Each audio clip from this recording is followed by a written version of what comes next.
Et si je vous disais qu'un geste aussi simple que boire de l'eau pouvait transformer votre vitalité intime après 50 ans?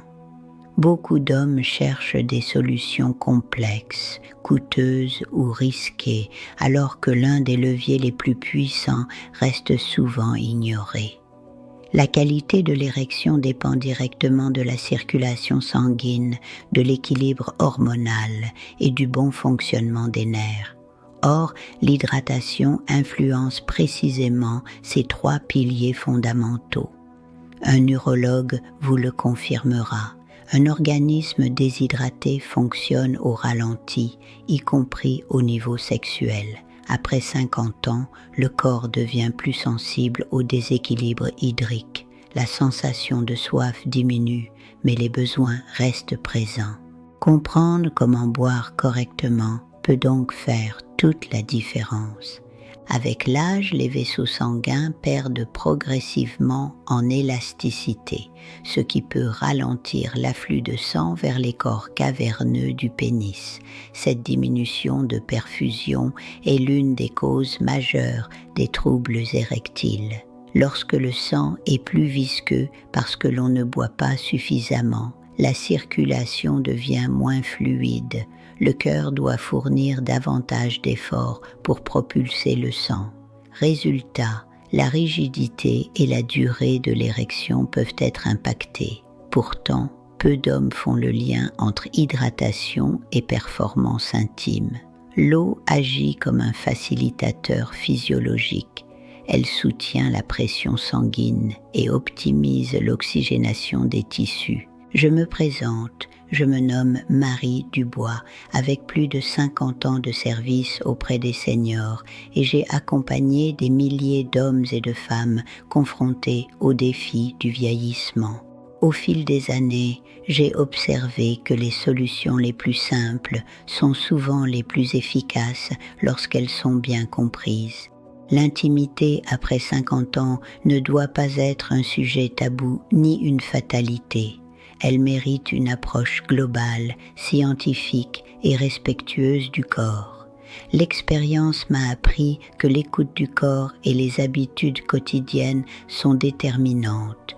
Boire de l'eau correctement n'est pas anodin, c'est un véritable acte de prévention. Aujourd'hui, je vais vous expliquer précisément comment faire, car la méthode compte autant que la quantité. Un urologue rappellera que l'érection est avant tout un phénomène vasculaire. Le pénis se gorge de sang lorsque les artères se dilatent sous l'effet de l'oxyde nitrique. Si l'organisme manque d'eau, la production et la diffusion des médiateurs chimiques peuvent être moins efficaces. De plus, une déshydratation légère augmente le taux de cortisol, l'hormone du stress. Or, le stress est l'un des ennemis majeurs de la fonction érectile. L'hydratation participe donc indirectement à l'équilibre hormonal. Elle aide à maintenir une pression artérielle stable. Elle soutient aussi la fonction rénale, essentielle à l'équilibre métabolique. La première règle consiste à boire régulièrement tout au long de la journée, et non en grande quantité d'un seul coup. Après 50 ans, l'organisme assimile mieux de petites prises fractionnées. Un grand verre le matin au réveil relance la circulation après la nuit. 2 verres répartis dans la matinée maintiennent l'hydratation cellulaire. L'après-midi ne doit pas être négligé, même en l'absence de soif. Le soir, il est préférable de limiter les excès pour préserver le sommeil. La constance est plus efficace que la quantité massive. L'objectif est d'obtenir une urine claire, signe d'une bonne hydratation. La température de l'eau joue également un rôle. Une eau à température ambiante est mieux tolérée par le système digestif. L'eau glacée peut provoquer une légère vasoconstriction transitoire.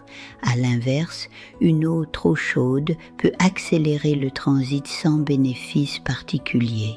Les urologues conseillent une eau neutre, non sucrée et non alcoolisée. Les boissons sucrées perturbent la glycémie, ce qui peut altérer la fonction érectile. L'alcool, quant à lui, agit comme un faux stimulant, mais diminue la rigidité à long terme. L'eau pure reste la référence.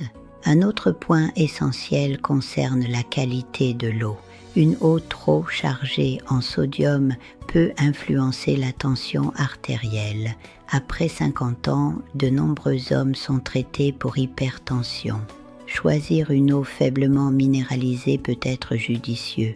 Les reins, en vieillissant, filtrent moins efficacement. Une hydratation adaptée soutient leur fonction. Des reins en bonne santé favorisent un équilibre optimal des fluides corporels et cet équilibre est indispensable à une circulation performante. Il est important de comprendre que l'érection ne dépend pas uniquement du pénis, mais de tout le système cardiovasculaire. Les artères péniennes sont plus fines que les artères coronaires. Elles sont donc souvent les premières à révéler un problème circulatoire. Une hydratation adéquate contribue à maintenir la fluidité sanguine. Elle réduit la viscosité plasmatique. Cela facilite le remplissage des tissus érectiles. L'eau devient alors un allié discret mais puissant. Boire suffisamment favorise également l'endurance générale. Un corps bien hydraté récupère mieux après l'effort. L'activité sexuelle étant un effort physique modéré, l'énergie disponible influence la performance. La fatigue chronique, souvent liée à une déshydratation légère, peut réduire le désir. Le cerveau, composé majoritairement d'eau, fonctionne moins bien en cas de manque hydrique. La libido peut alors diminuer. L'hydratation soutient donc aussi la dimension psychologique. Après 50 ans, la masse musculaire diminue naturellement. L'eau participe au maintien du volume cellulaire musculaire. Des muscles en meilleures conditions soutiennent la posture et la circulation. L'exercice physique, combiné à une bonne hydratation, améliore la fonction endothéliale. L'endothélium est la paroi interne des vaisseaux sanguins. Son bon fonctionnement est crucial pour la dilatation artérielle. Ainsi, l'eau renforce indirectement la capacité érectile. Il faut éviter de confondre hydratation et excès. Boire trop d'eau en peu de temps peut diluer les électrolytes. L'équilibre sodium-potassium est fondamental pour la transmission nerveuse. Or, l'érection dépend aussi d'un signal nerveux efficace. Une approche mesurée est donc préférable. En moyenne, 1,5 à 2 litres par jour suffisent, selon le poids et l'activité. Les besoins augmentent en climat chaud. Écoutez votre corps. La consommation de café doit être surveillée. La caféine a un effet diurétique léger. Elle peut accentuer les pertes hydriques si elle est excessive. 2 tasses par jour restent généralement sans danger. Au-delà, il faut compenser par de l'eau. Le thé, surtout vert, peut offrir des antioxydants bénéfiques, mais il ne remplace pas l'eau pure. L'équilibre reste la clé. Le rôle des reins dans la santé sexuelle est souvent sous-estimé.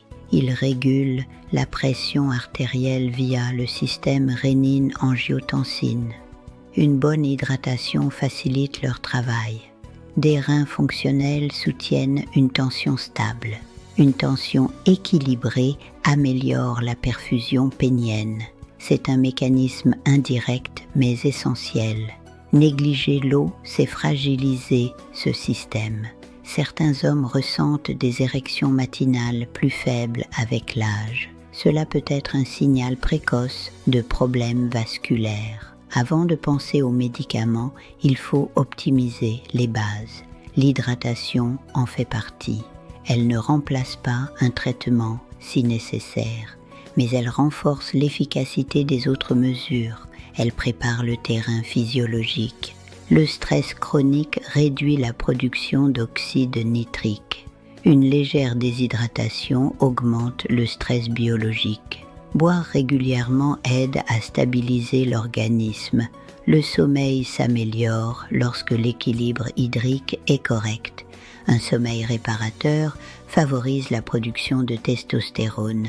La testostérone influence directement la libido et la qualité érectile. Tout est interconnecté. Les médicaments antihypertenseurs peuvent influencer la fonction érectile. Il ne faut jamais les arrêter sans avis médical. Toutefois, une bonne hygiène de vie peut réduire leur impact. L'eau participe à cette hygiène globale. Elle soutient la circulation et le métabolisme. Elle facilite l'élimination des déchets. C'est une base incontournable. L'alimentation joue un rôle complémentaire. Les fruits et légumes riches en eau contribuent à l'hydratation. Le concombre, la pastèque ou les agrumes sont intéressants.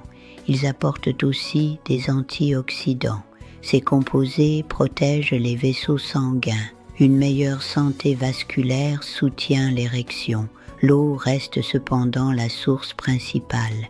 Il est conseillé de répartir l'hydratation dès le lever. Attendre d'avoir soif signifie que la déshydratation est déjà installée. Après 50 ans, le signal de soif est moins fiable. Il faut anticiper plutôt que réagir. Cette discipline quotidienne produit des effets sur plusieurs semaines. La constance transforme progressivement la vitalité. L'activité physique modérée amplifie les bénéfices de l'eau. La marche rapide améliore la circulation périphérique. Associée à une hydratation adaptée, elle optimise le flux sanguin. Les artères deviennent plus souples, la pression se régule mieux, l'érection gagne en qualité, la synergie est puissante, le tabac réduit drastiquement la circulation pénienne. Même une hydratation parfaite ne compense pas ses effets. Arrêter de fumer reste prioritaire.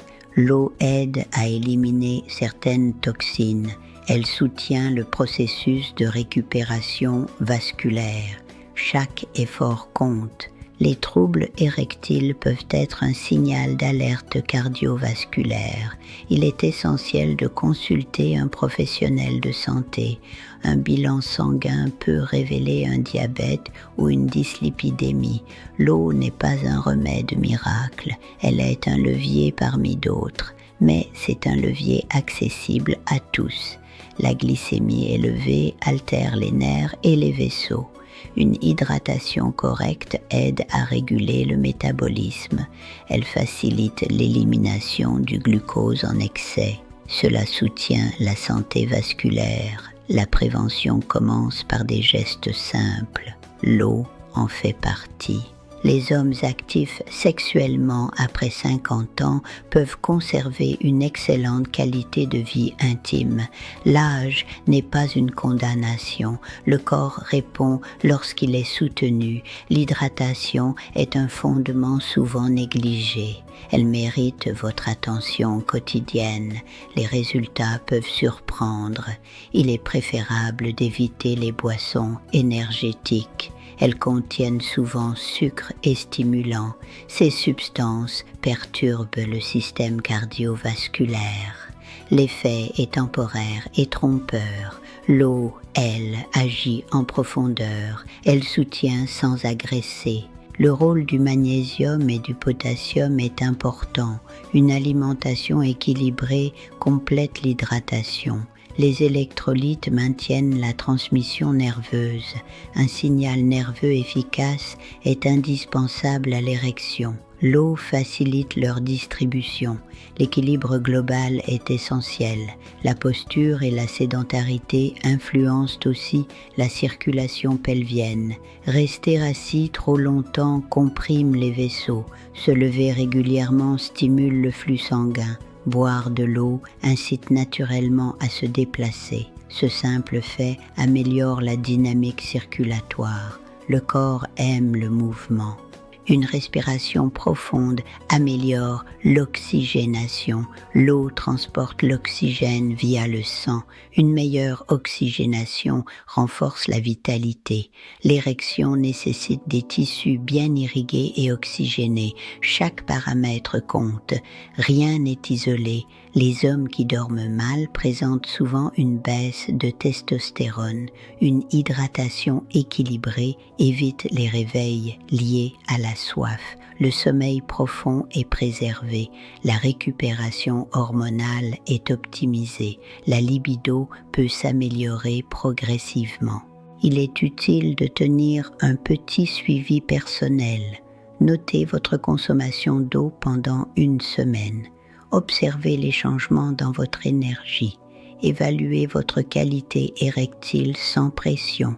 L'amélioration peut être graduelle. La patience est essentielle. Les compléments alimentaires ne remplacent pas une bonne hydratation. Certains promettent des effets rapides, mais sans base physiologique solide, ils restent limités. L'eau prépare le terrain. Elle maximise l'efficacité des autres interventions. C'est un fondement stratégique. Après 50 ans, la prévention est plus puissante que la correction. Attendre un trouble sévère complique la prise en charge. Agir tôt protège la fonction sexuelle. L'hydratation est une mesure simple et économique.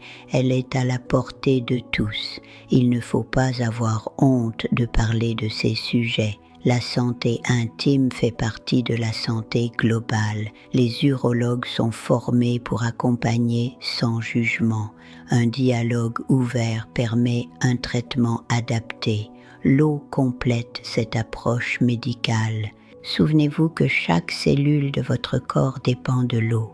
Le sang, les muscles, le cerveau, tout fonctionne grâce à elle. Une érection de qualité reflète un organisme en équilibre.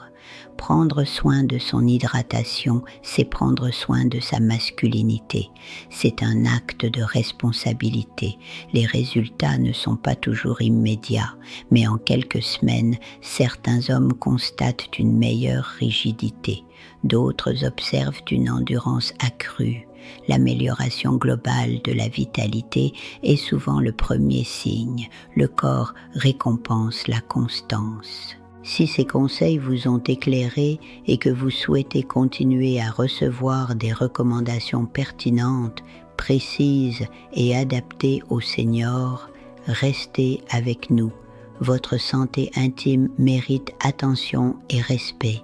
Chaque jour est une opportunité d'amélioration. Ne laissez pas des solutions simples vous échapper. Abonnez-vous pour approfondir ces sujets essentiels et préserver votre vitalité après 50 ans.